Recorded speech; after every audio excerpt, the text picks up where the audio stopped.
1998, and we're continuing with Tales from Termite Terrace and Other Tuneries. I'd like you to meet Joan Pabian and Al Pabian. They were in the business for many years, and they'll tell you some of their stories and anecdotes about their days in the business.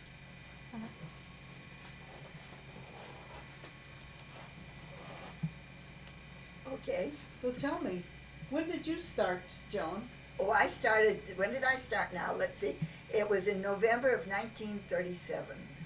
I've been going to Frank Wigan's trade school, trade school to become a modiste or go into the dressmaking business. And my brother was working at Walter Lantz Studios. I guess Walt Disney was kind of taking everybody away from the other studios to finish Snow White because they were on a schedule trying to get it finished, and left the studios with places to fill in, and I was lucky enough to get one of those places. That's wonderful. How about you, Al? Well, let's see, it was 1937 of March when I got into business. It was kind of a roundabout way, really. When I was in high school, I had choices between shops and art courses. So I felt I had kind of an interest in art, and I thought I would pursue that a little farther. As it turned out very well, because the times I spent at home just drawing and fiddling around, I used to just put it in the bedroom on the walls and nowhere else to put the darn stuff. And at the time, my cousin Jim was working for Harmonizing. He and his brother came back east for a vacation. And as it turned out, of course, he had to visit my mom and dad, being relatives. And he was impressed with what I had done on my own in art school and stuff. And things were not too well back east because of the Depression. And after leaving high school, they said, "Why don't you come out to California and see what happened there?" So I stayed with Jim's brother Tony, and they were working at Harmonizing at the time, and they began to teach me how to do the animated cartoons. And when there was an opening at Harmonizing, why, they slipped me in.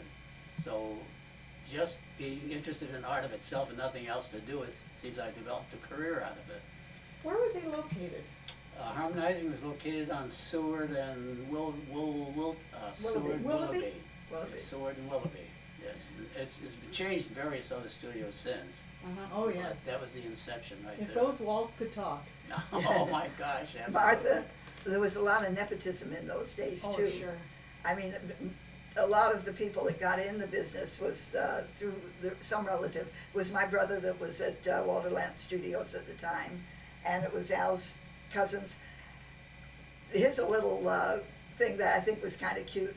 There was Casey Onidas, Frank Onidas, Jim Pabian and Tony Pabian and Al Pabian. They were all cousins.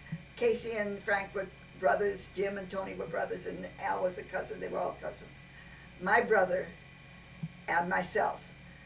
And I think it was Jim Pabian that told Hugh Harmon that Frank Tipper's sister was going to marry his cousin.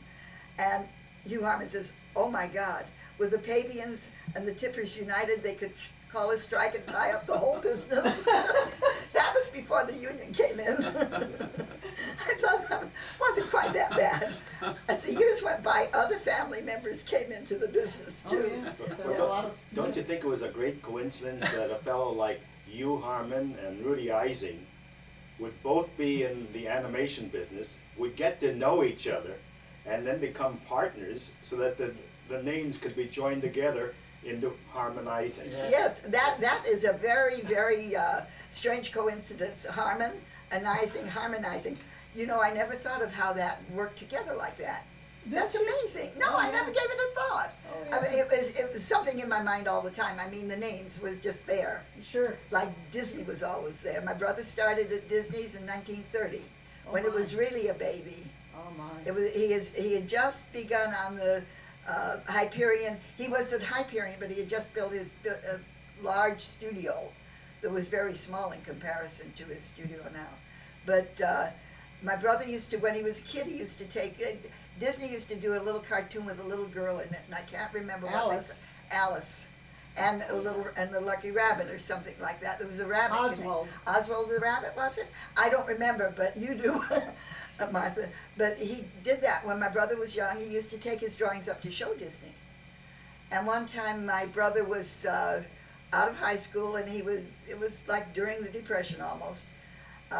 He was working at the Vista Theater, Sunset and Hillhurst, isn't it? Yeah. As an usher, like all kids used to do in those days. I don't know if they do it now or not.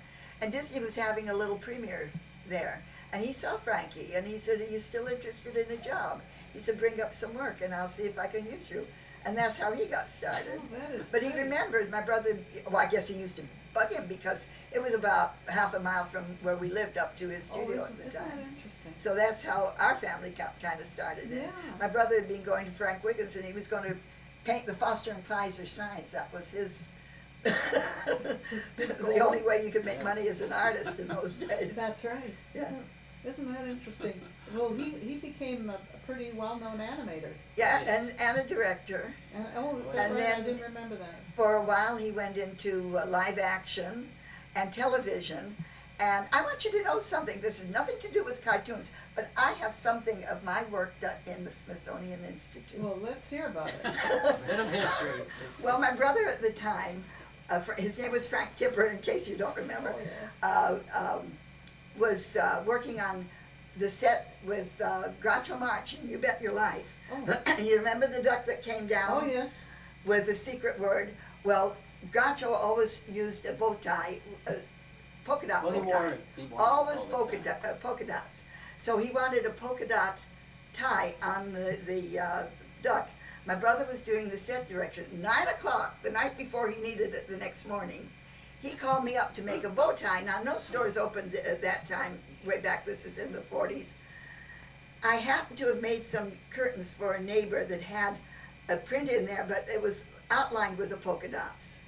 So I made the bow tie, and that duck with my bow tie is in the Smithsonian. How'd you like that? That's fabulous. No screen credit, but No it's there. screen credit. Your name isn't on it? No, no. Oh, that's I would great. insist, Joan. I don't No. think even Groucho knew who made it, you know.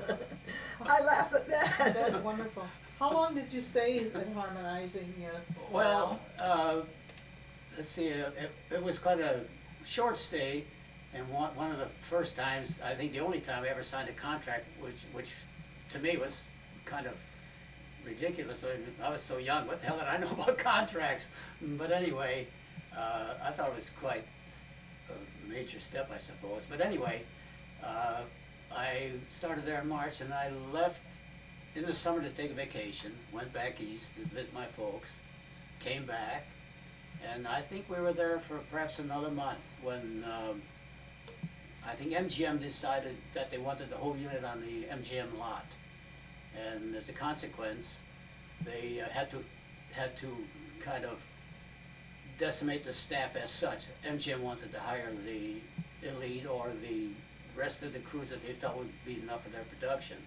So there was a layoff, and I don't know who tipped me off about this, but they said, "Why don't you go over to Walt Lance at Universal, on the Universal Studio lot?"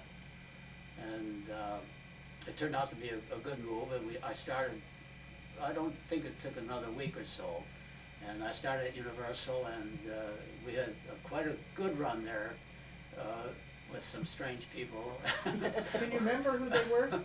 Oh, there was Dick Kinney, of course, and Walt Lance, Is George Grand Prix? oh, we have Grand Prix, George Nicholas. He's unfortunately Oh, gone yeah, out. very He was well a very known. good animator. And one of the pluses, we were allowed to, because we were on the lot, we were allowed to go on various sound stages as they were shooting. If you weren't too obtrusive, they would welcome you. You could stand around and watch the actors and directors kicking them around and stuff like that, which was very nice. You know, you could get an insight on how a major studio ran a, well, major studio. The Universal wasn't a major at the time, but they've developed it quite a bit since. There was Carl Urbano and Rudy Zamara. Oh, my Gosh, goodness. people that I don't He had a very good staff. Oh, yeah. I don't yes. remember the Angel Angel Jimenez. He was an in-betweener at the time. He got to be an assistant, and we lost track of him, but he was a a very nice young man. When he was there, he was an assistant. Yeah. I can't remember all the assistants' Well, names really. of course. Did you do in-betweens there? I started there as, yes, is it, no, wait a minute, as an in-betweener, that's Yeah. right. And then there were choices, another gentleman, Tali Kirsanov, who Oh, had sure. been in the business.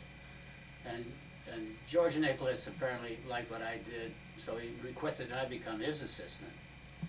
And things were, being younger crowds used to have swimming parties and various functions that we all, you know, made a great production of because we enjoyed being with each other.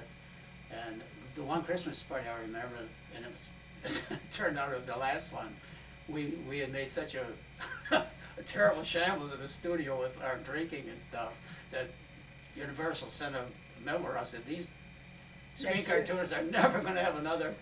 No, the way it was, it was the next year. And- The thing was, we were supposed to start the party at noon, and there was food and God. everything, and drinks, but everybody bought a bottle, and they started at 10. By the time noon came around and the food, it was a little too late, and they really had a ball, and a few stories we can't tell, we're sorry to say. Privately, I will. You'd bleed it out if I told you anyway. So the next Christmas, they said the studio would be having the usual Christmas parties, and the cartoon department will start theirs at 5 o'clock after the rest of the studio has gone home. Bad So reputation. the cartoonists were known as pretty heavy Oh, yeah. drinkers in those Oh, yeah. days. And it was fun, we had a lot of fun. My brother was quite a heavy drinker, bless his soul, it did him in, so I don't recommend it. But anyway, one time he came in with a terrible hangover. And he was very bleary-eyed, and he wore glasses. And he took his glasses off and put them up here and put his head down on his desk like this. Some joker came over, took his glasses, painted purple and red spots all over the lenses. Then he put his glasses on and oh my God, what's happened to me? Worse than a hangover. Everybody, Yeah. of course, had a big laugh out of that. We had a lot of fun that way. Then what, I think you would remember this, Martha, when we had the fire, we had a young lady that used to drink during the day, not just in party time. And she would leave and go in the bathroom and with her purse, and out would come the bottle, and then she'd come back to me. By the middle of the day, she's painting her cells and throwing them up on the shelf like this, and they'd hit the back and bounce back this way. Now, we didn't have these nice fluorescent lamps. Then we had the gooseneck Gooseneck. lamps that got very hot. And we had the nitrate cells in those days. And one of the cells landed on the gooseneck lamp and broke into flames, and the whole desk went up in flames. That's right. Everybody had their little paint box of water throwing on. And Lou Robards ran up and got the fire Fire department extinguisher. because it was close by. Right. But it was a dangerous time Oh, I in remember those that. days. Joan, Yeah. what studio was this? That was at Warner, Schlesinger's. yeah, it was Leon Schlesinger's at the time. Yeah, I remember that Yeah, very Martha well. was there. I guess we all did. Well, That was, the fire extinguisher was in a very bad place, behind the paint cabinet. yeah, wasn't that smart? And so when we saw that there was a fire, Frank Powers and I grabbed the cabinet the best we could, while I guess Lou grabbed the fire extinguisher off the wall and ran and put it Yeah. out. Yeah. It was put out very quickly, fortunately. Yeah, it was lucky that it was Good just thing, in yeah. that one area, and maybe she hadn't been painting too many, so might not have been too many on the shelves. The another thing I can remember was at Universal, they used to punch the cells in those little holes, and the little, well, Universal only had 2 round holes. They didn't have the long holes in their cells. And the head of the painting department, her name was Carla, wanted all that nice pretty glitter that came out of the cells to make angel stuff for her Christmas decorations.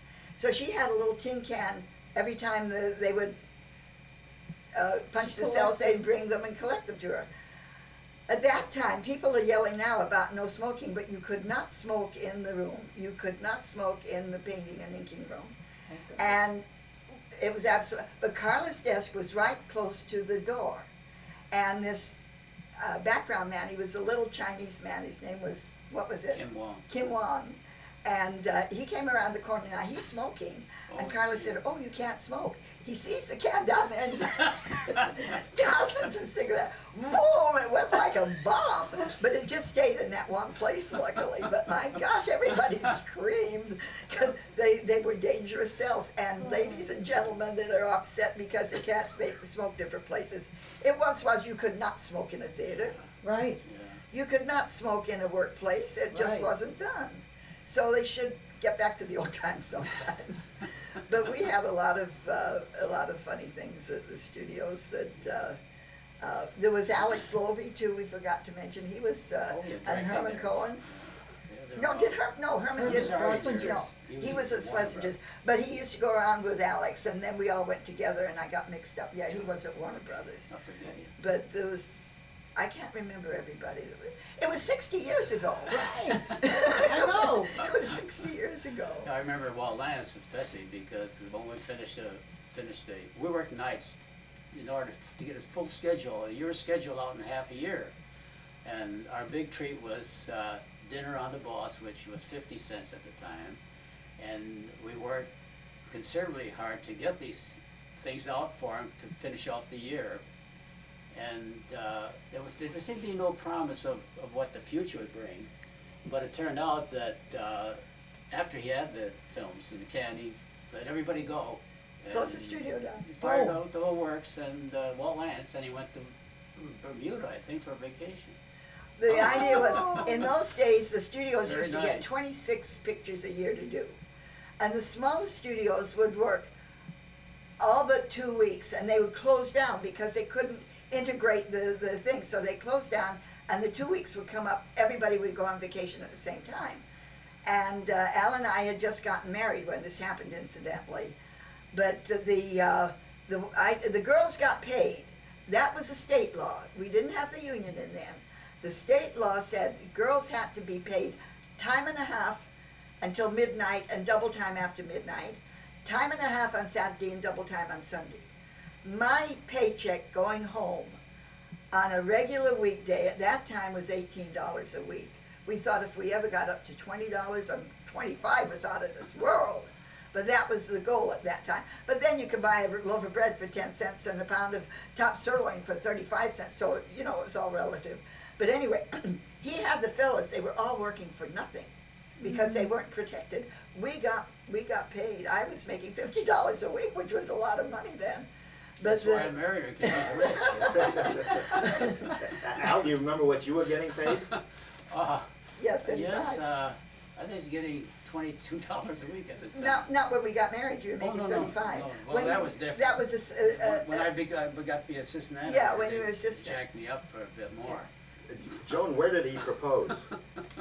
well, it was kind of. Was it in the cartoon studio? No, it wasn't in our mama's It swing was in on the the swing in backyard. the backyard, yeah. Yeah, in With Mama- all the birds and the bees and the butterflies. At nighttime, Mother had one of those big garden swings, so we were out there enjoying the moonlight. Yeah. And what year was that? 30. Well, we were married in '39, I guess. About 38, in the Yeah. summer of 38.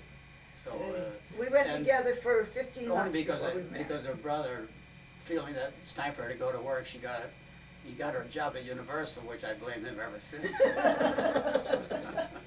But anyway, when we went to these little blowouts, parties and swimming things and picnics and beach things, we seemed to gravitate to one another and bowling and stuff, and it got to be a nice association, and a pleasant company. So it seemed to develop from there, and as a result, 50-some-odd years later, we're still. You can look at him now at his age. When we were engaged, he looked like he was 14 years old. I Had remember how rosy young he- cheeks. I remember how And he young. looked very young, and my sister said to me, I told her I had a date, and she said, who are you going out with? I said, Al Pabian. And she says, that little kid? I said, he's almost, I'm 2.5 years older than him, so. But he was old enough, he was no 14-year-old, believe Well, me.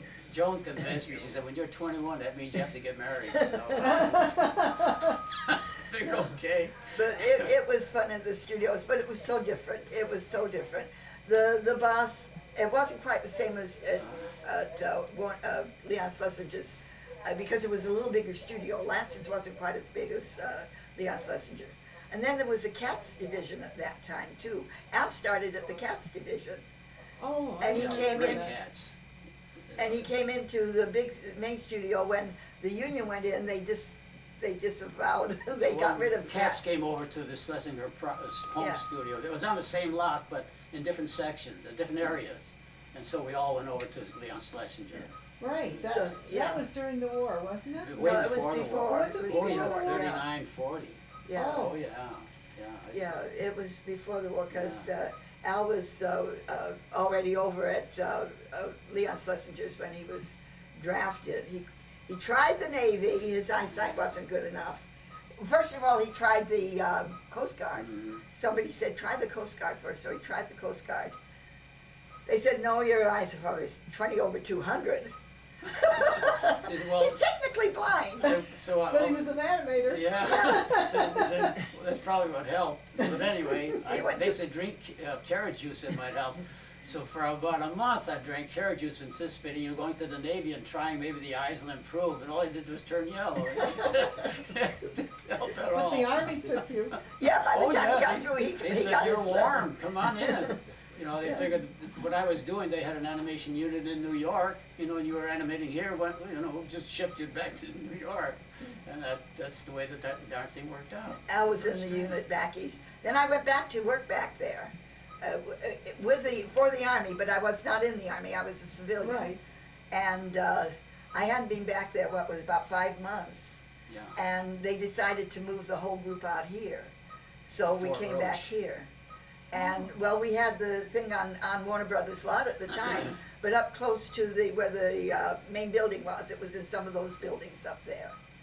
And then they moved out to Culver City.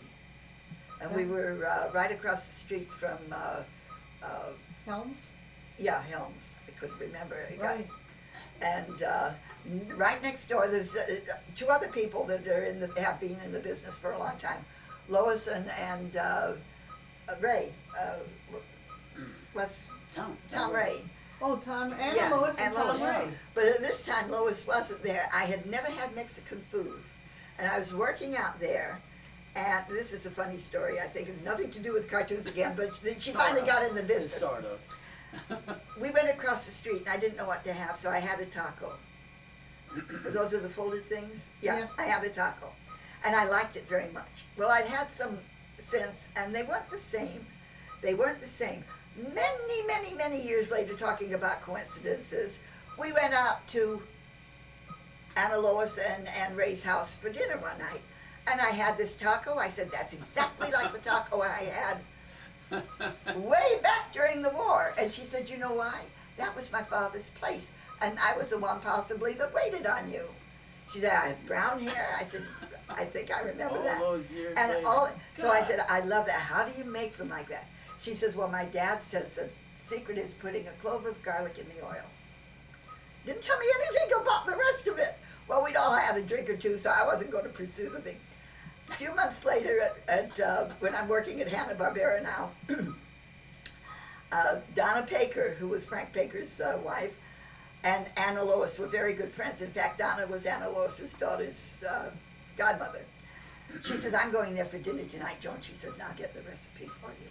I said, oh, fine. When she came back, she says, guess what? You put a clove of garlic in the oil. Great. So, Where have I heard that this is before? kind of far off, but these are the type of people we had in the cartoon business. They were fun, that we really did have more fun, yet the work got done. Oh, The yeah. work got Isn't that done. amazing? And Yeah. it was more relaxed, and when, during the war, all the people that were doing the special jobs, the guys were taken, the girls got to fill in their place. Well, I don't know whose place I filled in, but I got to go up and trace the backgrounds. And of course, they thought it was cute. I was a little bit different in shape then, very curvy, but not heavy. And they thought it was cute to ask me to go get the French curve from Chuck Jones or something like that. Those silly little things, it was fun. You'd get a big kick out of it. And there was always somebody went looking for the In cell- between machines. in between Yeah. machine or the cell stretcher. Cell stretcher. They did so many. You wouldn't think the type of people they have in now, talented. I'm not saying anything about No, that, the but talent's there, but they're the not the attitude same. is different. They're not the same.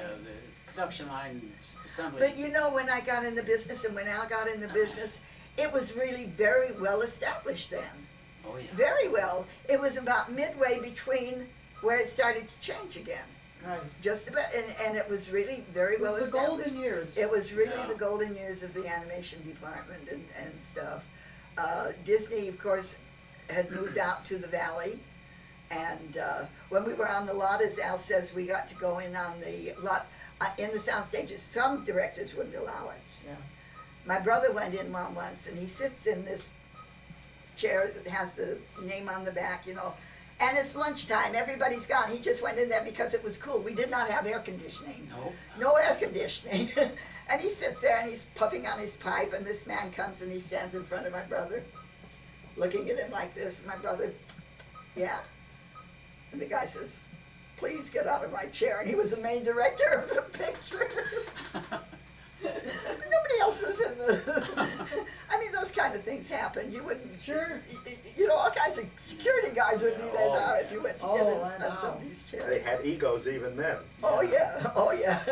I think it was, I forget the director's name. It was on a picture that, oh, I don't remember. I don't remember what picture it was. But we used to do sound effects too. They come over to the cartoon department and get us to go over to do sound effects on our lunch hour.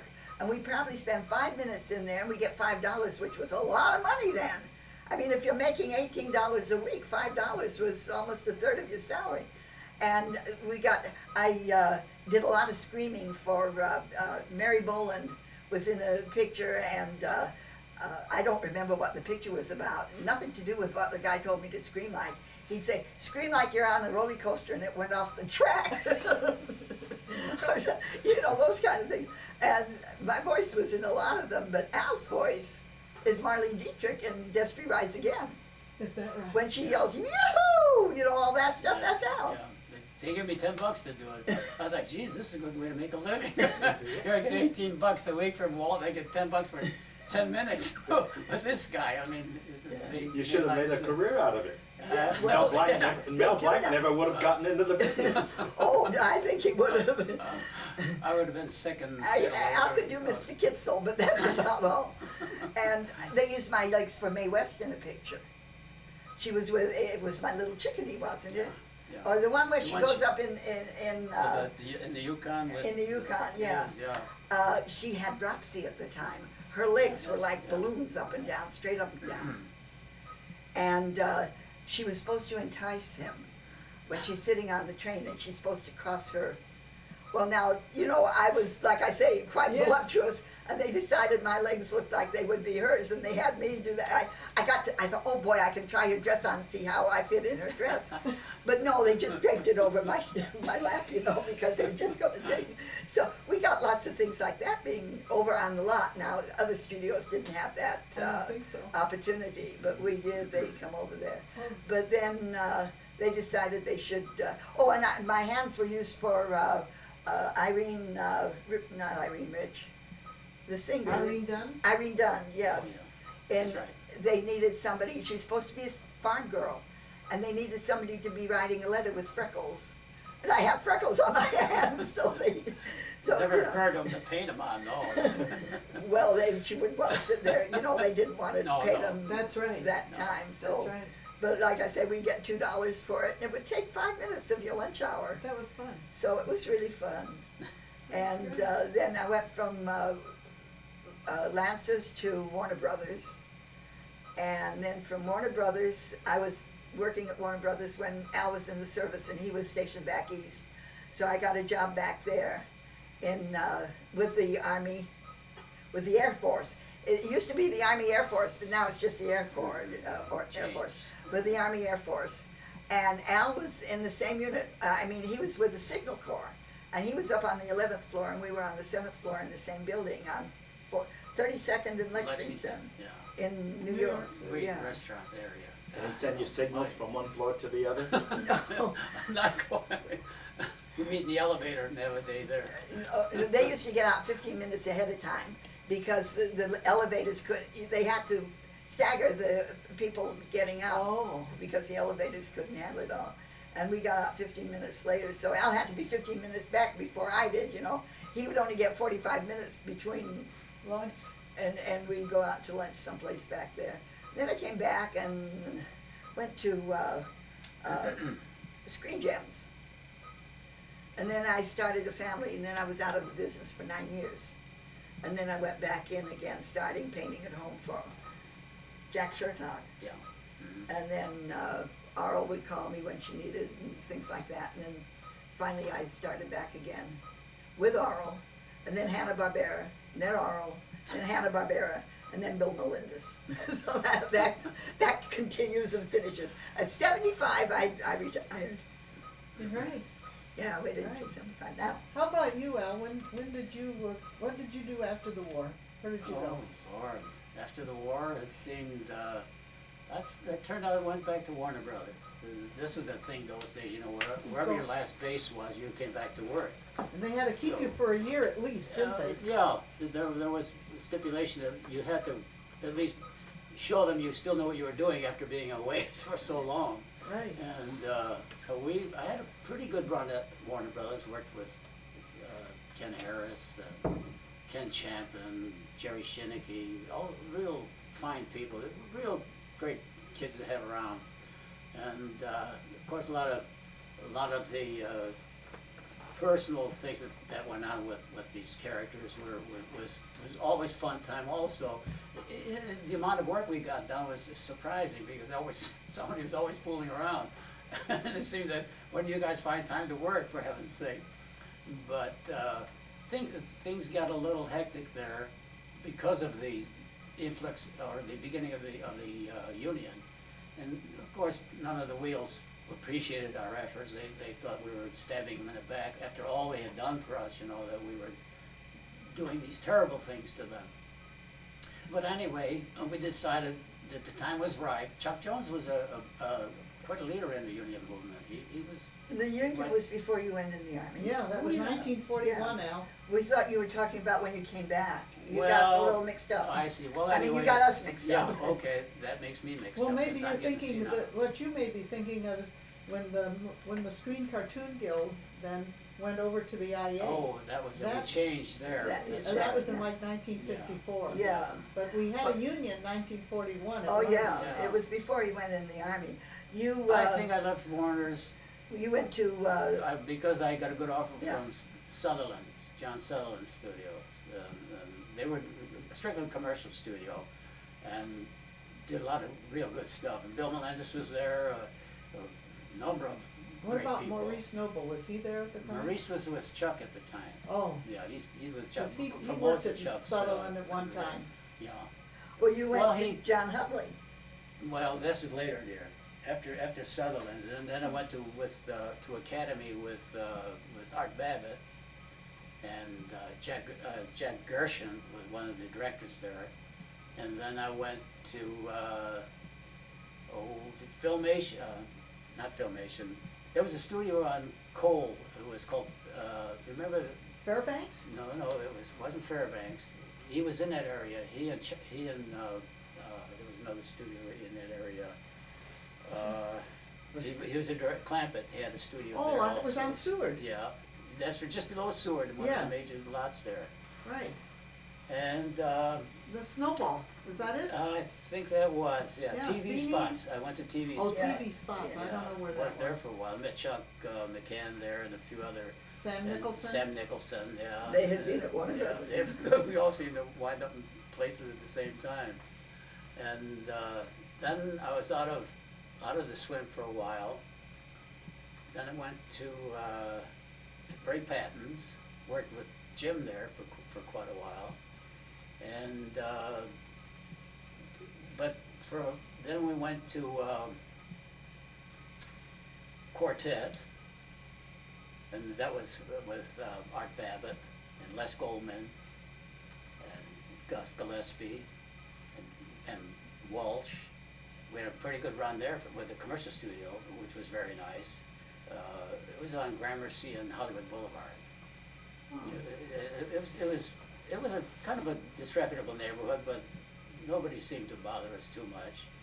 And then from that point, There were a couple of little independent things. I did something for a place in Beverly Hills. I forget the name of it. And then, as I say, there was a slow period, and I worked for Ray Patton. And from there, Les Goldman called me one night at dinner time, and it seems that Chuck, in his travels, had gone to Paris and was astounded by the amount of people waiting in line to see Tom and Jerry cartoons. It just amazed him because, you know, we hadn't done those things in years, or at least MGM hadn't. So he got to be in his bonnet to come back and talk to the people at MGM about redoing Tom and Jerry's again. So he evidently made a pretty good point of it. So they set up a studio in Hollywood on Sunset and Vine. In Tower that tower. 12. Yeah, Tower 12. And gosh, we were there from 62, I think it was, until 69 or 70, what was it? That period. And we did the Grand Shin, The Tobo. yeah, and Oh, yeah, Dot and Line. Dot and the Line, yeah. The great Tom and Jerry's. And then, of course, I forget the character's name, Kirkarian. He bought MGM. Oh, yeah, And- Krikorian? Kirkarian, yeah, and I'm sure all the assets and all the things that they look at, what belongs to him now. He saw this, we're making cartoons. He said, what the hell are you doing these? On Sunset and Vine. He said, oh no, he'll get rid of that. So everybody was told we're fired. And and Closest before studio. while Chuck still had his lease, H&B was very, very busy. So Chuck got in touch with them and said, you know, I've got a crew here.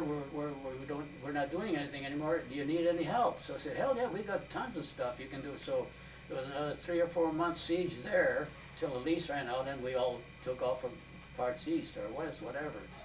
And I got working with, heck, the kid I played golf with. I didn't forget his name. He's not doing too well now. Carruthers. no, Yes. Carruthers? Yeah. is that Carruthers? Oh, well. Yeah, isn't that awful? We know his name so well, boom, you wanna know Yeah, it. but anyway. Something like that. He wanted me to do a few things for him, because I'd worked with him at the Quartet. And it was a small job, but it was nice. It kept me out of the house. So, and Bill, of course, had his studio right where he is now, and one day, I forget, Rudy Zamora came by to have lunch with the boss, and knowing we were winding down, he said, why don't you talk to Bill? Maybe you can set a thing there, because we're going to be very busy. And that was in June of '70. So I went over one day, and of course I'd worked with Bill at Warner Brothers, and I knew him at Sullivan, so it was just not a ships in the passing in the night. We knew each other. And he said, well, yeah, it's just Ruth Kassane is gone. She left to work in independent subcontracting, so why don't you come up, and you can have her desk, and it's in a nice little location, you know, it all works. I've been there ever since, 27 years. Crowther, How long? Crowther, what's his first 27 name? years. Oh, my goodness. yes. That's fabulous. Yeah.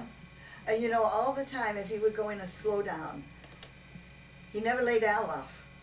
Never laid Al off all that time. He finally had to, because of just the computers. That's another story in the cartoon thing, the computers.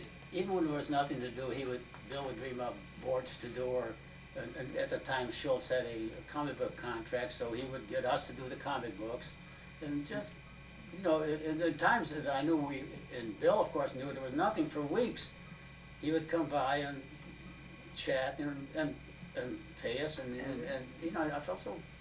The girls got laid off because there were too many of them, but You know, his I felt P-men, they never laid them so off. ridiculous taking this dough, but he was always, you know, gung ho about it. You know, thanks Al. You know, he loved to have He was a people wonderful, around. he's a Yeah. wonderful Yeah, person. and you know, they always say, well, when somebody coming up through the ranks or developing into higher echelon in the business, they could become different people. I mean, you in can't most get along with cases. them then. You might have known. I but can you give can't you get one along with real them. obvious one. on right now. Bill was not like that. He was through the ranks. He came from Bill's studio Yeah, too. and he treated everybody beautifully. I mean, there was the first I was only there 6 months, and I got a 2-week bonus at Christmas. I said, Bill, what? He said, no, Al. He said, no, forget it. You work here. We treat everybody the same. Every year for years after, even in the rough times, he'd give us a dang bonus on Christmas. But you know, Bill has two sides to him, and I love him. But you don't ever get on what he calls, these aren't my words, his shit list. There was one girl that was working for us, and she hadn't been working there long, and she was really supposed to be working home, but she'd come in the studio and work sometimes. And she was definitely just a, what do you call him, a freelance worker. Fill in, yeah. Well, unfortunately, when the bonuses came around at Christmas time, everybody was so pleased, and they didn't keep their mouths shut. And she heard about it. She went in to want to know where her bonus was. And Bill didn't feel that she had worked there long enough or made enough money for him to get a bonus. And it really hurt him. And she got on that list of his and never got off. He never called her back to work. It's a mistake she made. Yeah, but see, she did something against him. It hurt him. Yeah. That she should, if she had been a regular worker, she would have gotten it. Sure. But, you know, we were having a little spate of work we had to get out, and she was called in. And she was a novice, what do you call him? An apprentice? An apprentice. She wasn't even a full-time worker. I mean, you know, she was an apprentice. She was learning as she was painting. When I started, I must tell you this, I don't know if other studios did it. 5 of us got in at the same time. We worked for 3 weeks free. We did not work on production. They would give us the old cells and we would trace, and I was training to be an inker. And we went there from 9 until 6, had an hour off for lunch, and got our 15-minute breaks morning and afternoon. That's what the girls got. The guys didn't, but the girls did. And for 3 weeks, we learned what to do. So when we went on to production, well, I came off from, I was going to Frank Wiggins Trade School at the time, and I told Walt, I said, I don't like inking, it makes me too nervous. I said, I think I better go back to school, because they told me I could only be out no more than 2 weeks, and then I asked for the 3rd, and they said no more. But they let me have that because I'd had a good background before, otherwise they wouldn't have done that. But anyway, he said, why don't you go into painting? I said, I can't take more time off than learn to paint. He said, no, learning how to ink is giving you the training to paint. So I went right as a painter. But I remember when I was went back to Hanna-Barbera, they had a big production going on, and they were practically pulling people off the bus benches to teach them. And they give them some paint and a paintbrush, say puddle it on the cell. They do that for 2 hours and they put them on production and wonder why they had such bad work. And some of those girls never did learn to really paint. Mentioning working conditions like that, the one animator I had mentioned, Ken Harris, that I worked with for a while, he turned out to be a very class A animator. But anyway, he was a used car salesman at the time he became interested in animation. And he paid Warner Brothers, I don't know how much It a wasn't week. Warner Brothers, was it? Well, Yes, this One that No, wrote it her was great? Walter Lance. I mean, Was it Schlesinger. Ken Harris. Well, Leon Schlesinger. Was it Warner oh, Brothers? Yeah. yes, it was Warner Brothers. Okay. You're right. Yeah, and he got off the car dealership and began to, work at an animator, and he paid Warner's to work there. And one of the great days of his career, he said, was when he passed that period. Warner's allowed him to work for nothing. There was a work period that he had to prove And, a right. salary would be worth his time and effort. And But I that was his understand big deal. I understand he couldn't wait to get home, and he ran home, opened the door, and yelled, "Ma, Ma, they're gonna let me work for nothing." Isn't that amazing? I don't know how they work back east as far as paying is concerned, Amazing. but no animator started back east as a in-betweener. They all started as what we call them painters out here, they call them opakers. Opakers, right. And all the men started as opakers. That's right. And then they went into inking. That's And right. it's been my theory all along that once a year they should go back for 2 weeks I've learned what we have to put up with. Some of them are so careless with what they do that it looks fine with a pencil, but when you try to put the paint in the place, it doesn't work. And I think if they could only go back and have to paint for a couple of weeks, they would get back on track again. But they had to start at the beginning as opaquers, and I don't think there's an animator that came out of New York that didn't paint first. In those early Back in the early Yeah. days, In the oh early yes, days. I'm talking about, Right. before World War II. Right. Those were the early days. After television got in, then it started changing, and in the 50s on, it just changed extremely rapid. But up until right through to the end of World War II, it was like the solid animation studios as we knew them to begin with. Mm. Yeah.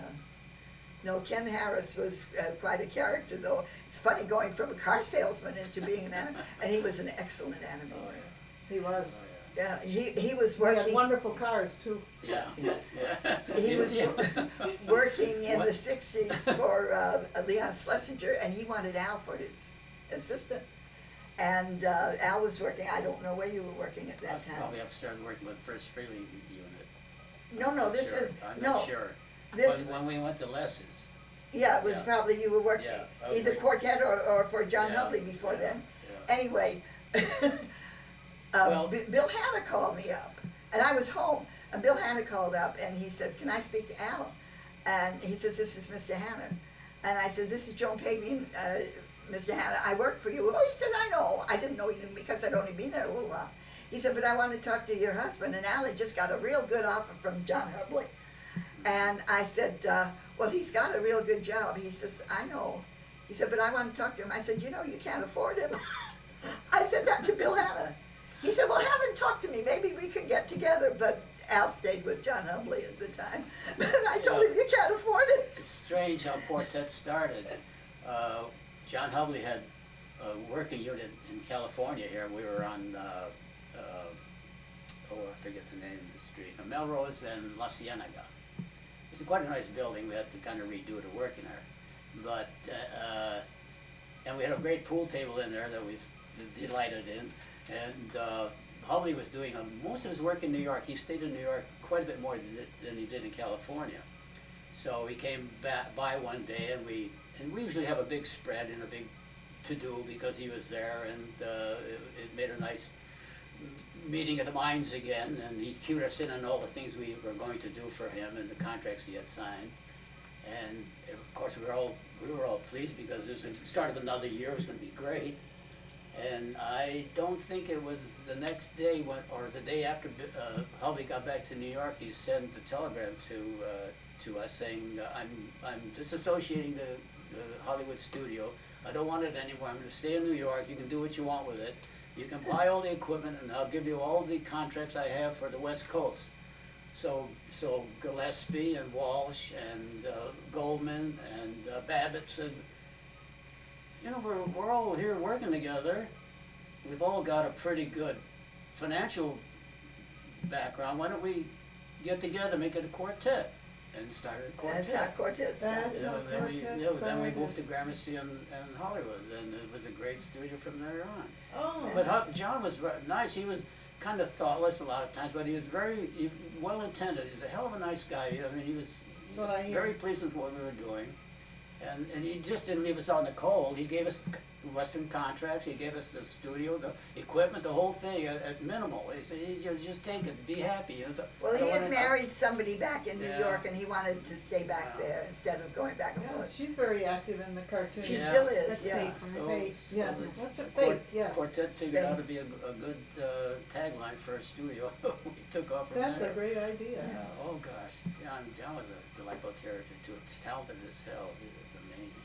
What cartoons were you turning out at that time, Al? They're mostly commercials. They were Commercials. cartoon studios were Tell them the Ford, tell them how that commercial, that was the cutest one, I think. Oh, the Wait, Ford, uh, yeah.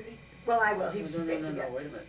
It's a Ford. Yeah, go. Well, well, it's a strange mixture here. Bill Melendez did the Ford things originally for Abe Woolery, Playhouse. Oh, yeah. And I don't know why the transition or what had happened. Maybe we bid lower for it or whatever. But anyway, we got to do the Ford things, and it made a great impact because they had that tag going, "It's a Ford." Yeah, the little guy with his mouth, Right. it was so And funny, it yeah. really I remember that. Struck, Yeah. struck the viewing audience as very clever and funny. Yeah. And- It was just simple. and, It was so it simple. promised Everybody us very talked about nice. it. Yeah. Went on for a year, we did darn stuff. And it was, because then the quartet began to get a good reputation. And as a result, the amounts of work were just never quit. Yeah, they got Went on good, forever a good and ever. run. Yeah, Had it was very a good wonderful run. thing. Gosh, Yeah. amazing. Did they have their own inking and painting, or did they give out the inking and painting? They had, They had, they had an ink and paint department now. I'm not sure where they were quartered. I know all the main people are up front, and the layout people, the camera, animation were, and checking were in pretty much the same area. I don't remember really where the ink and paint department is. I think we had to ship it out to somebody Yeah, I else. think what you Celine did was- Miles. they had a very small ink and The paint reason I department. ask is because I worked for Celine Miles, and I remember certain things we did for quartet. Yes, I think that Well, was. And all different Yeah. ones. They had a small ink and paint department. It was small, about 5 people altogether, including the supervisor. And I think that they would take care of maybe setting it up, maybe doing a little stuff. Few And models. because I think Arnold did some of quartet Yeah. stuff too. Uh-huh. But I know they did have a small, because I had considered going in, and then I thought if Al wasn't working there, how was I gonna get in? Because I don't drive on the freeway.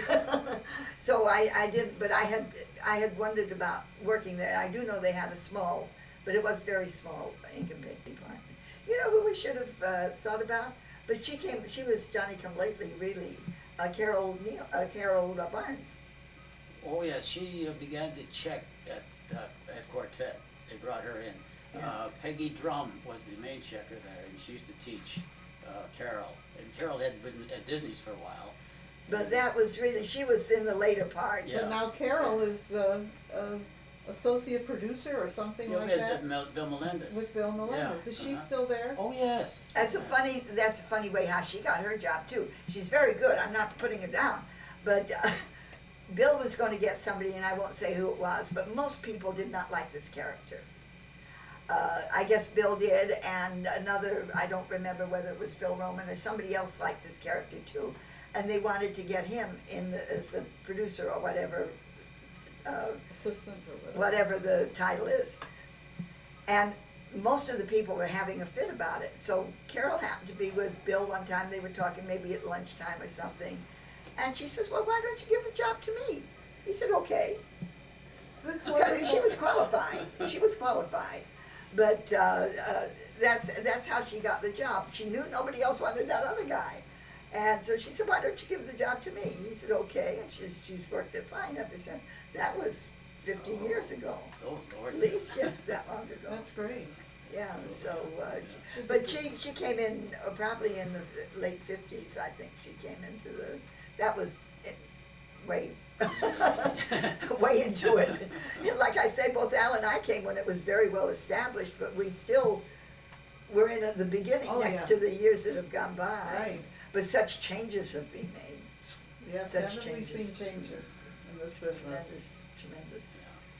You wouldn't recognize it. Have you ever been into a studio where they do everything by computer? No, Well, I have, and it's fabulous, and it's astounding. yeah, I don't want to, they make me shake Oh, anyway. no, you'd love to see it. You should see what they do at DreamWorks. It's just beautiful, beautiful stuff. I don't know, I'm not a machine kind of a person, you know, I like everything done by hand. Even furniture, I don't like it, the wood now is slapped together and then all on a lathe or something, and it has to be done that way, Of nobody course, could do you it by can't hand, stop I it. understand that, but I'm old fashioned, I have to be. But it's amazing and astounding to see how they do this work, really. And- Beautiful backgrounds, everything you can think of, beautiful work. Just on computers, it's Yeah, amazing what it's they can do. drawn, everything is still drawn, but then the computer takes over. So they have to have the artist to begin with, Oh, yes. yeah. So, well, that would be interesting, I'm sure, to see, but my mind doesn't take it It in. would, I've got it would boggle your mind. yeah, I would just look and say, hey, I wouldn't understand. You'd be able to appreciate the finished product then. But I got a computerized sewing machine, Well then. but all I do is push buttons. Well, there you are. And it's all put in there, see, I don't have to do anything but sit there, put it on the frame, push the button I want and put it another Well, there button. you go. Go do my dishes while it's doing its little thing. Yeah. But you have to know what the end product is as the artist of doing your sewing.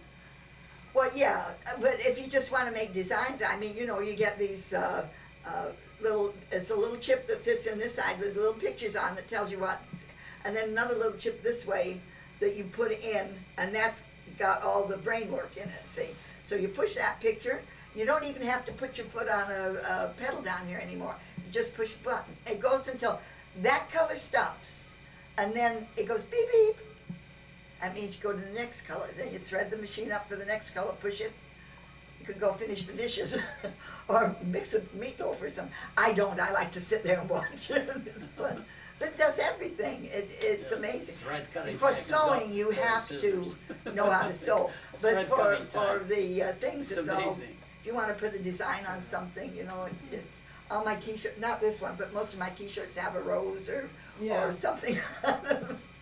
So, Joan, I've been saying for a number of years now, we won't see it in our lifetime, but one day people will wake up in the morning, they'll push one button, and the whole day will be taken care of for them. oh, Good well, Lord. then what do you do with your Yeah, sewing? just a where's bunch- where's the fun of getting Yeah, what's organized a and bunch doing of- something? yeah, right. Way back Yeah. in the early 30s, there was a movie, and it was Hell- called, huh?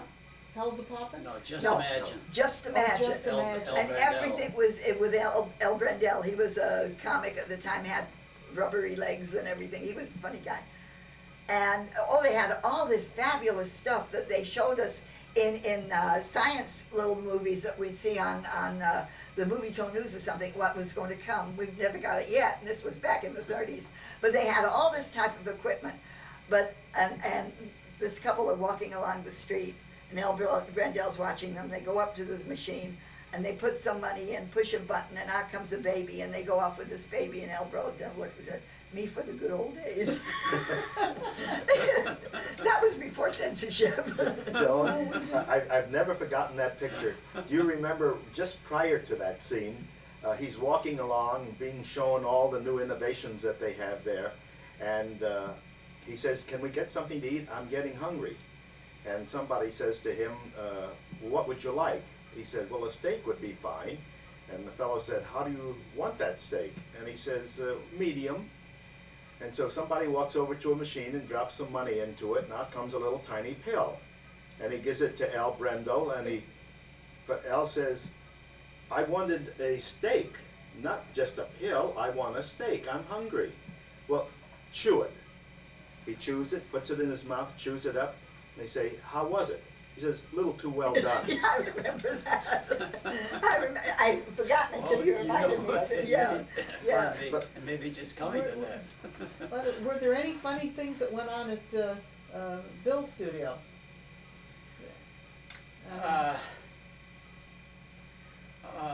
Not offhand. It sometimes fun time was interfered with deadlines. You know, Oh.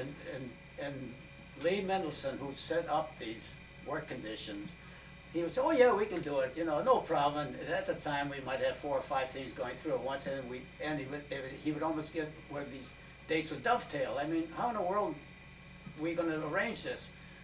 But Bill would go along with it. He'd say, "Yeah, Lee, you said so. Yeah, we can do it." And here, 2 people were saying, "Yes, we can do it." Everybody's standing there, what the hell are you talking about, Bill? We can't do this stuff. And as a result, like I said, deadlines would interfere with our playtime or our relaxed time. And most fun times, I think, happen in socializing when people would go off to whatever they were doing. We'd have parties at the studio, but nothing untoward really went on. Only because I think a lot of us were older, and Right. those kick around funny days where Gone. in our past, you know, we And the That's houses, the studios, the 3 houses. Three houses. So there's a group here and a group here, and they were all small groups. That's true. Together in one place, that might have worked a little different Yeah. too. Right, yeah. But though we enjoyed all that fun time in the formative years and in our younger times, it was a different picture at Bill's, but it was a more enjoyable working. There were no whips like you got at the You know, other studios. nobody punched a clock, and Right. Bill would give us the footage and say, we need this in 2 weeks. And then we could go out and throw horseshoes or go for a walk, but we knew in 2 weeks we'd have to have that finished, and we'd finish it. I mean, it was at our own pace. Bill would never stand there and say, God damn, you know, why haven't you got this foot? No, he'd turn us loose, you know, and the stuff would come out whenever the deadlines. And that to me was the way to work, the fun of Right. being in a creative way. And if I didn't feel like I wanted to bother that day, I would go to the museum and that go right? around or go to the golf course and drive balls for an hour or two, and then come back, and nobody would be saying, where the hell have you been? You know, they'd say, you know, well, hi, Al, you know, why don't you have some coffee, or maybe Bill's gonna have a meeting at 5, if it's okay, you know, we'll all get together to talk about the schedules or stuff. It was a loose-knit outfit, but the fact that the work was done all the time, to me, indicated that this was a way to handle a working unit, to give you responsibility, and by gosh, you'll do it. That's great. But it was always so laid back that you never were uptight, even when we were in a rush. We had to finish one picture. It was, what was it called, The Last of the Curlews? Oh, yeah, that's it. And it was all animals, and gosh. they were difficult. They had horns and a lot of little thin lines, and you couldn't slap paint on fast. And the last minute, we had one of the worst scenes in the world to do. I think the animator, who I won't name, it wasn't Al, decided he didn't like it, and he left it to the last two. So we got that thing in there, and they were big animals. They were deer with great big antlers on and everything, and then some elephants, and they were going to take a long time to dry. Well, a lot of people before this had complained about having cold feet, and Bill bought us all one of those little rubberized mat things to keep our feet on. So we plugged them in all over the room, and we were putting the cells on those things to dry. And Bill came in, and he was moving them around, and this one's getting cooked, who does it? And he was doing, I can't imagine any other boss doing it, but he was right there on his hands and knees helping dry and blowing them and just helping it. We made the deadline, we did get it out, but we couldn't have if we hadn't had some. We had hair dryers blowing them. That can kind of crack the paint too, even. Yeah, right. Because when you have to put it on a little Yeah, heavier it's a for big forced areas. drying, which is, you know, doesn't set But the paint properly. these foot warmers just put enough heat in from the back coming up this way that it really helped. But here he came in, instead of us having to get out of our chairs and move him, it was taking us time from the painting. But we didn't feel like he was pushing us because he did that. We knew he was helping us. Sure. But at Hanna-Barbera, Roberta would see us all get work and everything. 2 minutes later, she'd come around. Who needs more work? Who needs more work? She'd go around, and you'd tell her yes or no. And if you tell her no, she came around the next time. You'd tell her no because you weren't going to need any work for the whole day. She said, "Well, you told me no last time." I said, "Okay, yes." I mean, you know, because but that was her way of pushing you. And she know you got work that's going to take you all day to do. But that's her way of pushing you. You know, she was nice about it. But it was still, you still felt tightened up like She that. wasn't that way at MGM. She wasn't. No. I guess, Well, I guess somebody else was pushing her. Oh yes, At of course, Hanna-Barbera. of course. I was going to say, you know, stops up here. Big fleas have little fleas, so forth and so on. That's true. Yeah, no, she was a nice lady. Oh, I liked her oh, yeah, very right, much. oh, right. No, she was very nice and very friendly and everything. But she was going to get that work out, by golly, because they were telling her to get it out. Right. We had one man, and his name was Harvey. I don't know whether that was his last name or whether it was his first name. He wasn't there when I got there. When I came back to work, I should say, before I worked at home. And it was at that time I mentioned they were so busy, they were getting everybody. But when the girls complained about what they were expecting them to do, he said, "Your job's as easy as anything. I can get anybody from the bus stop and get them up here and they can do your job." Well, he did that. He did that. Did they find out? Did they find out? It cost them a fortune of having the work done over again, having it re-Xeroxed, because you can't wash the paint off. And if you just, I mean, you don't have to be a great artist, but you have to have a little talent in your fingers. And like I It's a say, skill. yeah, just, it could be anything. It could be good handwriting even. But you just can't pull somebody. We had some of the weirdest people in there. It was during the hippie days. And we really had some weird people. And one girl came in and with the most see-through blouse you ever saw. She might as well not have it on. And Roberta tied a paint rag around her. Roberta did? And she told her, go home and change your clothes. She says, so don't come back. I mean, and this is one of those that they brought off the street, you know. And another one had so much stuff on that when she had to go into the little girl's room, it took half an hour to get unwrapped, unwrap it back up again, which they thought it was taking too much time in the little girl's room. And silly little things like that, you know. But you have to be a little more selective in who you're putting into work. And they had 3 shifts going at that time. They had an early morning shift that broke about 4, I guess, and then the evening shift came in and sat in their place and finished the work that was on the desk.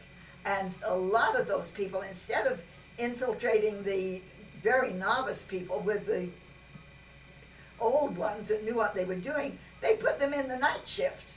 And you should have seen some of the work that was done over the good work. Roberta once told them, you don't have to worry with this paint. You don't have to worry about going over the other paint. Not the line, over the other paint. So if you've got like white on, you might be able to put a pale blue, but you would never in the world put a deep purple because it's going to go right through. And she also said, well, the last color you could just slap on. So these kids were coming back and somebody would have 2/3 of the work finished and one last color to put on, and they painted over the whole thing. They wouldn't go around this little area. They paint, and whatever color it was would bleed through every other color. And they really found out that the people on the bus bench didn't really do the work they wanted them to. But that man was no longer there. I came in the next season. I was there while these people were there, but I wasn't there when he said it. Oh, I see. Because, you know, I got a big mouth if I want to say something and I don't like I told Bill Hanna he couldn't afford Al. I figured, Yeah. Al never talks for himself, I'm going to. But well, that's true. I mean, Al's very, very laid back, and Bill Hanna, as I say, I'll offer you $5 more than you're making now. And Al would say, okay. I would say, no, I want 15 more. Maybe come down to 10, but you know. I say, well, you pay her 10, give me 5, and then we all split. Somebody told me I should be his business manager. But anyway, Bill Hanna decided this Harvey shouldn't be there anymore because he was supposed to be the business manager of our department. Well, the in-betweeners, the background man, everything he took charge of, but whatever he didn't do it right, so he was kind of ousted. And we had one character, he was one of the background guys, and he was quite a gay guy, to say the least, but he had more fun going tickling people and making them scream in the middle of something. But that's about the worst thing that happened at Hanna-Barbera as far as joking was concerned. And he was so good that they never said anything to him. They let him have his fun and his jollies. But he'd come behind you and grab you here. He almost got kicked in the face or someplace else by getting Mei-Ling, because she's very nervous. This is my daughter-in-law, and she's a little Filipino girl. And he came and grabbed her at her thigh. And she's very tough. She doesn't act tough, I don't mean that way, but she is strong. Physically, she's strong. Physically. She used to be a javelin thrower in high school, in school over in the Philippines. And she's a sports girl. So anyway, she almost turned around and kicked him where it would hurt the most. Luckily she didn't. When she saw it was Monty, she stopped, but because everybody liked Monty, you know. But she said, don't you ever do that to me again. And he never did, because one time, this is again way away from the cartoon studio. This is my daughter-in-law. I said, you know, there's a lot of nepotism in this thing. She wasn't working at the time, and my son was working for the telephone company, and he was just at the beginning of it. He was installing house phones. And he had his truck with all this stuff in. They were having lunch. She went over to meet him to have lunch at a Sizzler that had big windows you could see. And Maylene looked up, saw somebody ripping off Tim's truck. She said, Tim, they're robbing your truck. And she ran outside, jumped on the guy's back, put her legs around him and her arms around him, and hung on to him until Tim got there. She's 4'10". And she's the sweetest, Yeah. she's the sweetest person you want to meet. But boy, Don't get her riled up, she boy. really, but she, you know, she wasn't gonna let anybody take her husband's living away from him, and she Right. got, it was funny, that everybody in the Sizzler were looking out to see what happened. So, there was another fellow that Tim got, and he went out and he got the other guy. And I said, what did you do with them? He said, well, they were just young kids. I told him, well, this is what's gonna happen next time. Won't be me, it'll be somebody else, and you'll be in juvenile hall. He says, you just think what you're doing. And he let them go, he didn't turn them in. Joan, correct me if I'm wrong, but isn't it this daughter-in-law who was sent over as supervisor in the Philippines? Yes, yes. For, they were, Hanna-Barbera has a studio in the Philippines and Taiwan, Korea, Australia. Australia. He had some up in Mexico, Canada and down in Mexico. But he had this, he himself didn't own the studio. It was owned by a guy that used to be a cameraman for him. His name was Jerry Smith. Oh, Who has I since used died. to know him. Yeah, Jerry Smith had the studio over there. Yeah, I remember And him. Hanna-Barbera would send their work over there. And Mei Ling hand carried a lot of it when she went over. And they needed somebody, because she speaks the language Tagalog. A lot of people say Tagalog, but it's Tagalog. And everybody over there, if you come from different areas, they called them dialects. But believe me, they're not dialects, they're totally different languages. And, but Tagalog is like almost the mainstay over there. Most everybody speaks Tagalog. And anyway, they needed somebody to go over there and make sure that things were being done right. And because she could speak the language and she was a good painter, they sent her over there. She's over there for 4 months and supervising. But this is what we had to try and work against before they went into computers. She said Jerry Smith had 200 inkers and painters on his staff.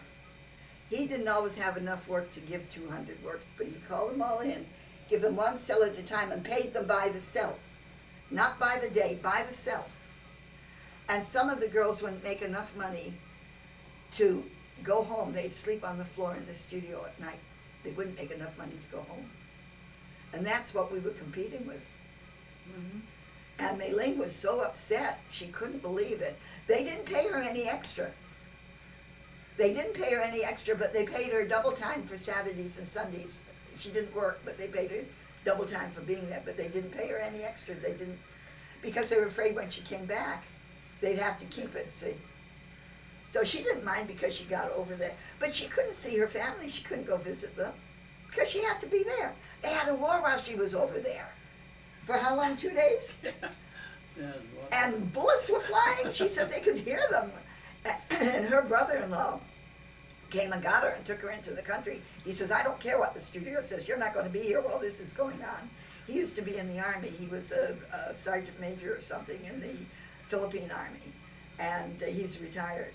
And he was living in Fort Bonifacio over there.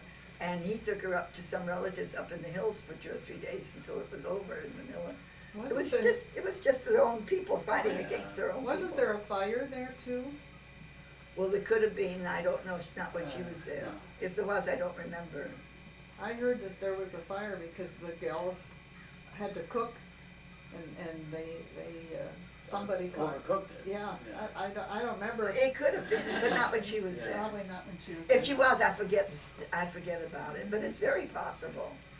But, like I said, when she was going over there, I said, now you've got a good chance to she has got 2 relatives.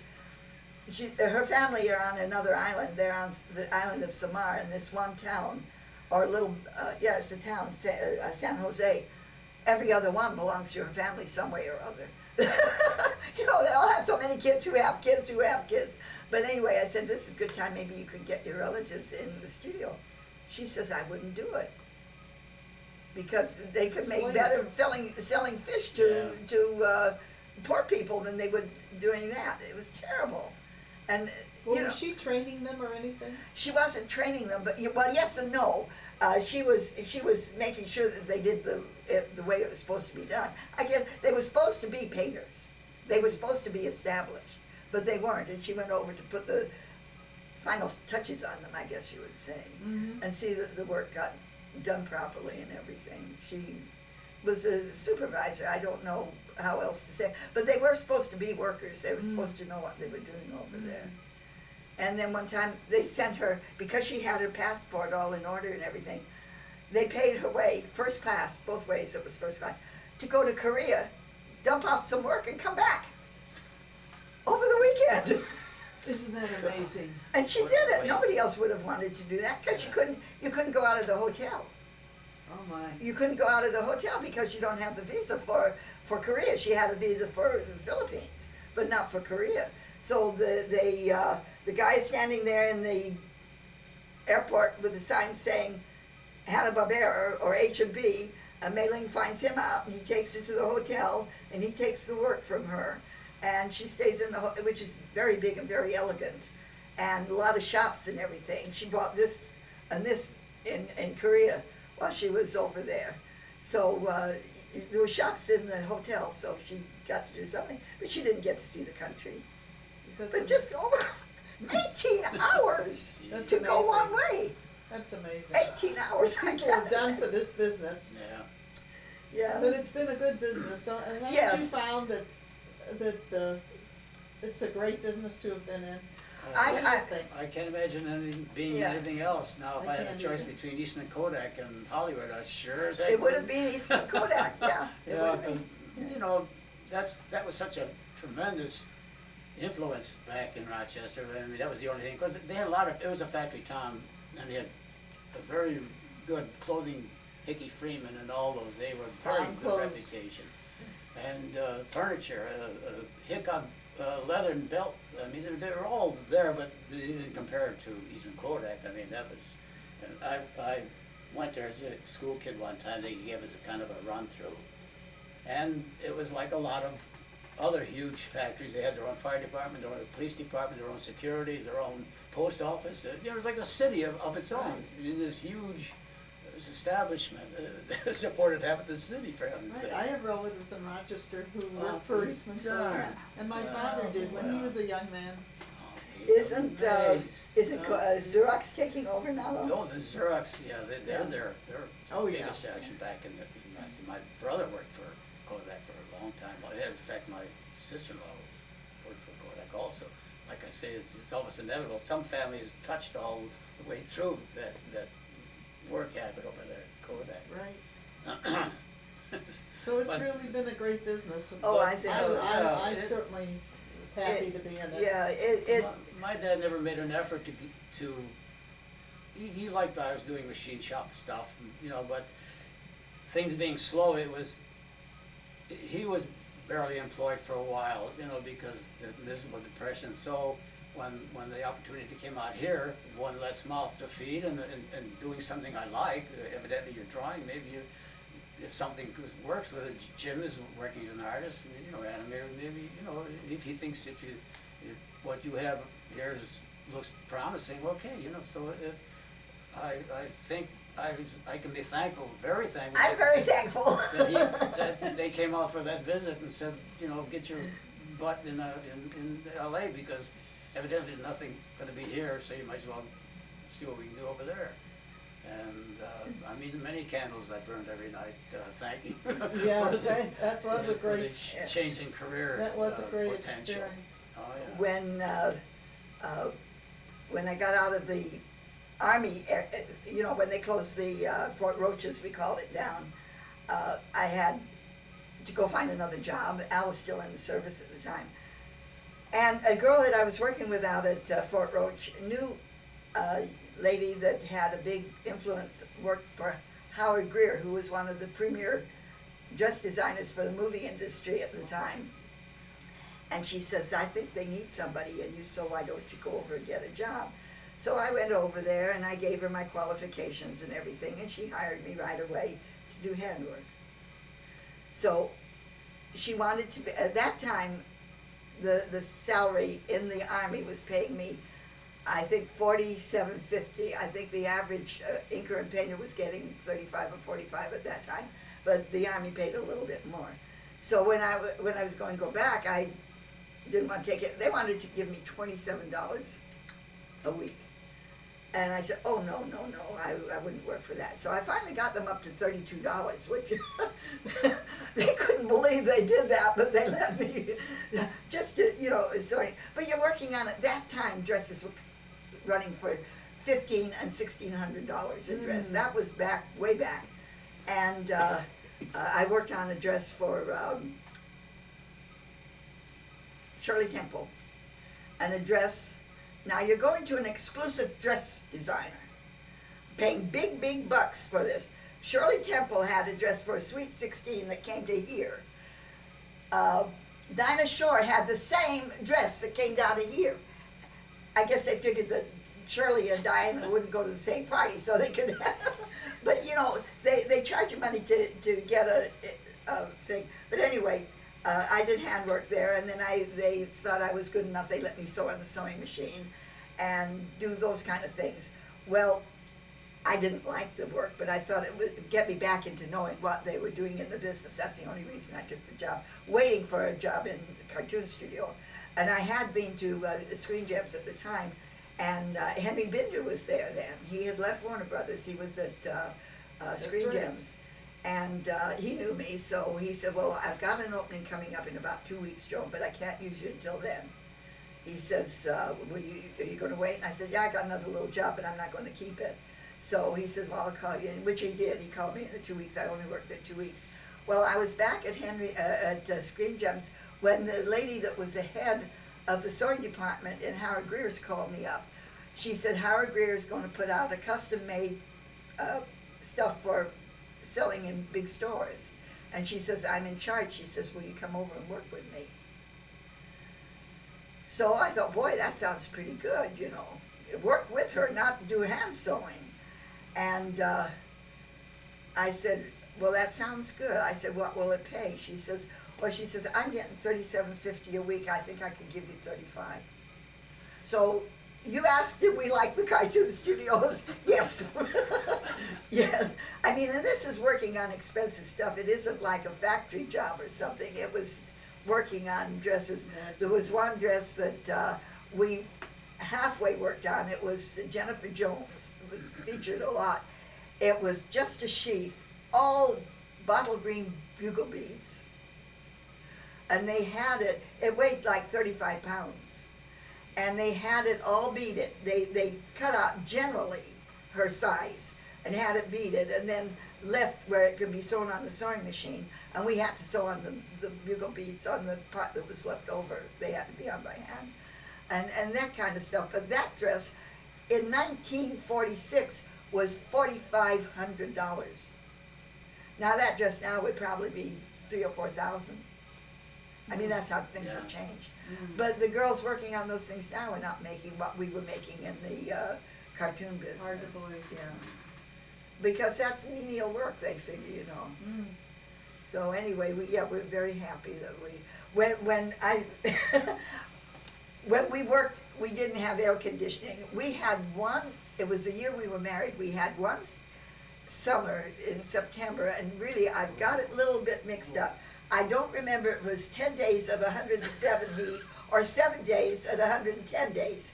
But either way, it was too darn hot. Were you at Schlesinger's there? No. But you probably did the same thing. Oh, yeah. The girls all worked at night. I couldn't. I had to work in the daytime because I didn't get it. We worked at night. Yeah, but some of us couldn't because we didn't have transportation at night. So we had to work in the daytime. We would put wet rags around our knees here and around our neck and on our elbows here and try to paint with all the water. And they would put the sprinklers on the roof, and it would come down and try to make you feel cool, but it was miserable. And the paint would pop off the cell as soon as you'd put it on. That's right. We didn't have these great vinyl paints then. It was, Disney's was a different paint. It would stay on at that time. Disney had it, but nobody else had his formula. And we had the other paint that would pop off the cells. They would And then when it would get damp, they'd have to put Fuller's Earth, they would pat them. And then the poor polishers had to try and get that Fuller's Earth off before they were shot. Wasn't it cornstarch? Well, we used, either way, cornstarch was easier to get, but Yeah. Fuller's Earth would do the same job. Oh, Fuller's Earth was better. Cornstarch made it sticky, if it got real sticky. And then they put them in metal shells, hoping that it was miserable in That's those right. days, trying to keep the. people don't realize that. No, it was really much harder to work, but it was much more fun to work then too. Right. You couldn't let an edge dry. You had to get everything painted real quick. That's why you worked fast. You didn't dare let an edge dry because it would show. But these vinyl paints, you could dig a hole in the middle and fill it up and it wouldn't show. It's amazing the difference in the qualities of stuff. Right. But we didn't have air conditioning, and I guess nobody did at that time. Well, the big stores had it and things, but But not very, the studios. no, the studios didn't Mhm. have it. We had fans, but they had to be careful where they put them or they'd blow everything away. And blow dust on them and everything. Disney, when he put his new studio in, had air conditioning, and a lot of the people didn't like it. They said the draft would go down the neck or something. But he did, when he built his studio. Well, you couldn't please everybody. No. If I remember, somebody would want the windows open, somebody wanted them Yeah. closed. Yeah. And it was always a Yeah. hassle. But the fans, remember we used to take our gooseneck lamps and put on the floor to keep our feet warm sometimes. Old wooden floors, no Oh, yes. linoleum or anything, just the, They were porous too. yeah. You spilled paint that went downstairs. Yeah. I don't know how they built the Oh. buildings in those days. Sure. Is it about time? Is there anything else you want to say? I think we more than You covered. covered I think everything? you've got enough footage. It's been to- wonderful having you. Well, we're delighted, I know that. It's a joy meeting you in after all this time. It's been a long time. Oh, yeah. And Well, I know that a lot of buffs, students and cartoon buffs are going to enjoy all these stories. Yeah, Well, you probably have to edit out a lot and everything, but and a lot of us will repeat what somebody else might have That's said too. possible too. Yeah. That's right. But everybody gets a different light on how things That's work for right. them too. Yeah. But when you look back on, I don't know if it holds true for a lot of people, I guess it doesn't. If you look back on what you've done, what you've been involved with, it's been a very pleasure in doing this sort of thing and being involved with a creative thing more than some kind of a assembly line. Somebody's Ever. going to be enjoying the The work things you that- did that's right, for for generations and that's right. generations. They're Yeah. going to enjoy the fact that Peanuts we gave them cartoons, the something to- Warner Brother yes, cartoons, yes. all of them. That's They right. still are and they will. MGM. Mhm. And Oh, they're yeah. still, oh yeah, and your grandchildren and great-grandchildren will be That's enjoying true, them. that's true. It must have given you a real sense of accomplishment too. Well, yes, yeah. Of course. When you think Because- what's gone, when you look back, when you're doing it, you don't think it. No, you don't But think it when you're you look doing it. back, you think, Jiminy Christmas, look at Well, what's you gone. were aware of the improvements that were going on and styles of animation and what appealed to people and thankfully the economic situation always improved year after year, which made it more than pleasant because even though you were doing what you liked, you'd still want to be rewarded for it. That's I mean, right. Fun times are great and associations are great, but you've got to make a living. And that you were able to do it what you like to do, boy. Yeah, there's so many you people can that hardly stuck pass in that jobs up. they don't like. Yeah, That's you right. can't pass that up. I used to wake up in the morning and I couldn't wait to get to work. Yeah, the same, that's the way Did it was you with feel the with same Chuck. way? and I with- never with- felt with- that. No, when I worked for Chuck for, I don't know, almost 10 years, it was great. I mean, in those days, at lunchtime, I would like to take a sip or two, and, you know, it was kind of a detriment because the restaurant was just upstairs in the elevator. You go up to the 19th floor. But everybody, you know, enjoyed it. Nobody got sloshed. I mean, we all enjoyed doing that sort of thing. And Chuck, of course, was a lot of give and take. He would never literally stand over your back and make sure you did things. His method was quite a bit like Bill's. Things had to be done, and you did those. And when Rudy Zamora suggested I talk to Bill, I was more than pleased because I liked Bill, because I had known him. And that 27-year period was a delight. You know, it's like going from my house to another house. I mean, here I'm living in 2 different places, getting paid to live in one and enjoying my wife in the other. That's Wonderful right. thing. Yeah, That's fabulous. when we worked together for 12 years, was it? And for 2 years I was there, I was in the same house as Al. And then they needed to keep that, put some storymen in there. They wanted them all in the same room, so we moved out. But I was kidding when I said I didn't want to get up and go to work. I enjoyed it very, very much. But I got one more funny little story. Sure. This went to the MGM days when Al was at the tower. There was a man there that was a very charming person. His name was O.B. I don't know what his last name was. Barkley. Used to be an But he- actor, a vaudeville Yeah. performer. And he had a funny sense of humor. And there was another girl that worked there that was very flighty and very giggly, and she was kind of over the 35 age limit, but very much fun, but she believed everything. You could tell her anything and she believed it. Maybe you knew her, Buffy? I don't think so. Anyway, she No, was, no, that wasn't Buffy. who was it? I forget her name, but she was much younger than Buffy. Buffy Oh, was I thought it was Buffy. No, Well, anyway, this young lady was no. she was very gullible. Buffy with Nokia, she heard this. Okay. She was very gullible. So this guy had a dog, a little poodle, and he'd come in and tell everybody that his poodle was going to have puppies, which it was. And he would come in the stories that would happen with the dog. He would have this kind of problem with that kind. Everybody was told these stories all the time, and he wasn't kidding. It was happening. So one day he comes in. He says, "Well, my dog's going to have the puppies today." And this girl says, "But you're so worried about it. What are you doing at work?"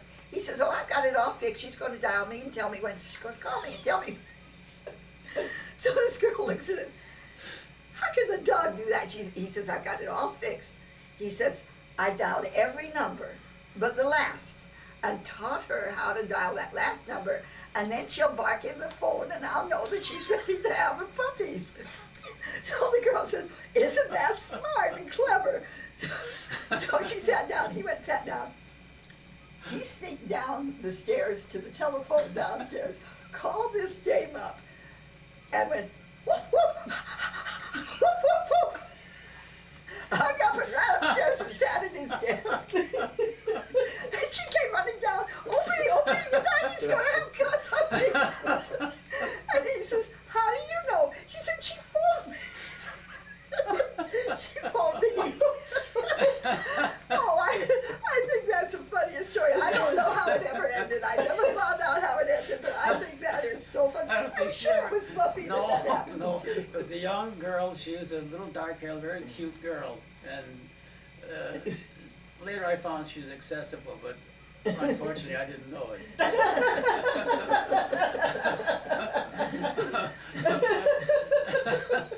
This OB was so much fun though. He had friends that lived in different parts of the country. They'd send him airplane tickets to come and join their party, and then let him come back. I mean, he was. This was at Tower 12? Yeah. What did he? Was he an animator or Yeah, an he was assistant? assistant at the time. Oh, but he had such a sense of humor. Oh, And he was so much fun to be with. He was a barrel of laughs, like you were saying your friend was. You used Mark to Mike Maltese, Yeah. he should have been a story man. yeah. I don't think they could have used his stories. They're pretty well learned. But then he says, "How do you know?" And she phoned me. Oh, that's I great. think that's so funny. And the studio really got a laugh out of that. Well, So I think that ends we'll it. end on that happy Oh, note. very good. Thank you so much. Oh, it was a Most delight. pleasurable. I hope you can use some of it. I'm sure we can.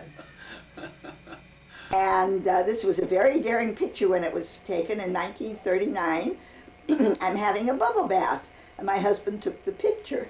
My mother was kind of shocked when she saw it. Although she knew we were married, it still was kind of shocking. To me, it's very nice and very, very prudish-like. So that's that.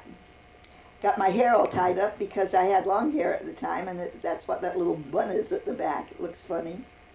But there's the bubble bath at the bottom of the picture, if you can see it.